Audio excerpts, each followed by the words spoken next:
নমস্কার, কেমন আছেন সবাই? হেসেল ঘর টুকফোরে আপনাদের সবাইকে স্বাগত। নতুন একটি ভিডিও, নতুন একটি রেসিপি নিয়ে আমি চলে এসেছি শুধুমাত্র আপনাদের কাছে। আশা করছি আমার ভিডিওটা আপনাদের ভালো লাগবে। আর আমার চ্যানেলটিকে যারা এখনও সাবস্ক্রাইব করেননি, প্লিজ আমার চ্যানেলটিকে সাবস্ক্রাইব করে আমার পাশে থাকবেন।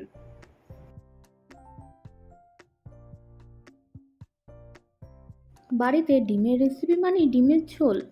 না না, তা কেন হবে? ডিম দিয়েতে কত কিছু বানানো যায়।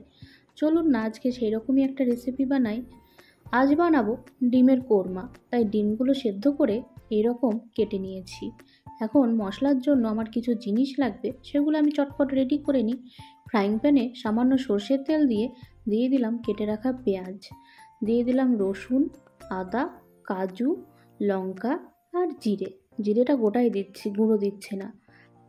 এখন হালকা ভেজে নিয়ে একটা মিক্সিং জারে এটাকে নামিয়ে নেব। অবশ্যই ঠান্ডা হলে এটার একটা পেস্ট করে নেব।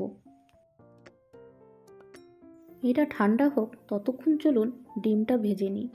ফ্রাইং প্যানে আবারও একটু সর্ষের তেল দিয়ে কেটে রাখা ডিমগুলো আমি দিয়ে দিচ্ছি।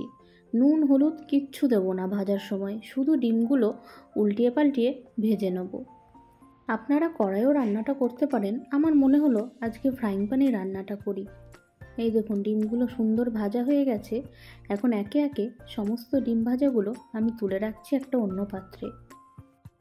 ডিম ভাজা কমপ্লিট। এখন ওই তেলেই ফোড়নে দিয়ে দিলাম গোটা গরম মশলা, মানে এলাচ, দারচিনি, লবঙ্গ, আর দিলাম তেজপাতা, শুকনো লঙ্কা। এখন দিয়ে দিলাম ওই যে মশলাটা যেটা ঠান্ডা করতে দিয়েছিলাম, ওইটার আমি পেস্ট বানিয়ে ফেলেছিলাম ডিম ভাজতে ভাজতে, সেই পেস্টটাই দিয়ে দিলাম নুন হলুদ। এখন ভালো করে কষিয়ে নিচ্ছি সামান্য মশলার জল দিয়ে, নইলে নিচে লেগে যাবে তো।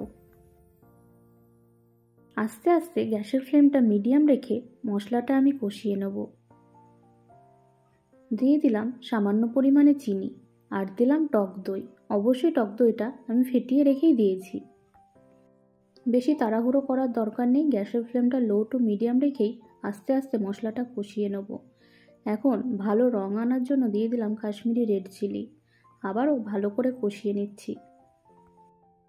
এই দেখুন ধীরে ধীরে মশলার থেকে কেমন তেল ছেড়ে দিয়েছে। আমার রেসিপিগুলো যদি আপনাদের ভালো লাগে তাহলে আমার চ্যানেলটিকে অবশ্যই সাবস্ক্রাইব করে দেবেন। মশলার থেকে ভালো মতো তেল ছেড়ে দিলেই দিয়ে দেবো জল। বেশি জল দেওয়ার প্রয়োজন নেই, যেহেতু এটা ডিমের কোরমা করছি, তাই অল্প ঝোল হলেই হবে। জল দিয়ে খুন্তি দিয়ে একটু নেড়ে চেড়ে ভালো করে ফুটিয়ে নেব। দিয়ে দিচ্ছি কটা চেরা কাঁচা লঙ্কা। ঝোল ভালো মতো ফুটে উঠলে দিয়ে দেব ভেজে রাখা ডিমগুলো। এই রেসিপিটা বাড়িতে একদিন অবশ্যই ট্রাই করবেন, বাড়ির লোক আপনার নাম করবে, এত সুন্দর এর টেস্ট হয়। মাঝে মাঝে আমি নেড়ে দিচ্ছি যাতে নিচে না লেগে যায়। এই সময় গ্যাসের ফ্লেমটা হাই আছে তো। এই যে দেখুন আমার আস্তে আস্তে ডিমের কোরমা কমপ্লিট হয়ে গেল। গ্রেভিটা আমি এইরকমই রাখবো, ভাত খেতে হবে তো।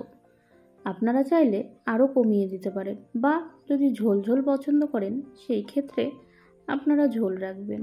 কিন্তু এইসব তরকারি খুব বেশি ঝোল মানায় না, গ্রেভি ভালো লাগে। তাও আপনাদের সুবিধার্থে বললাম, সবাই তো আর গ্রেভি পছন্দ করে না।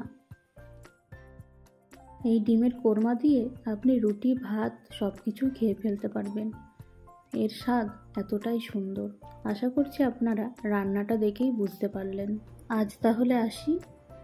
ডিমের কোরমার রেসিপি আপনাদের কেমন লাগলো আমাকে অবশ্যই জানাবেন। ভালো লাগলে একটা লাইক কমেন্ট শেয়ার করে দেবেন।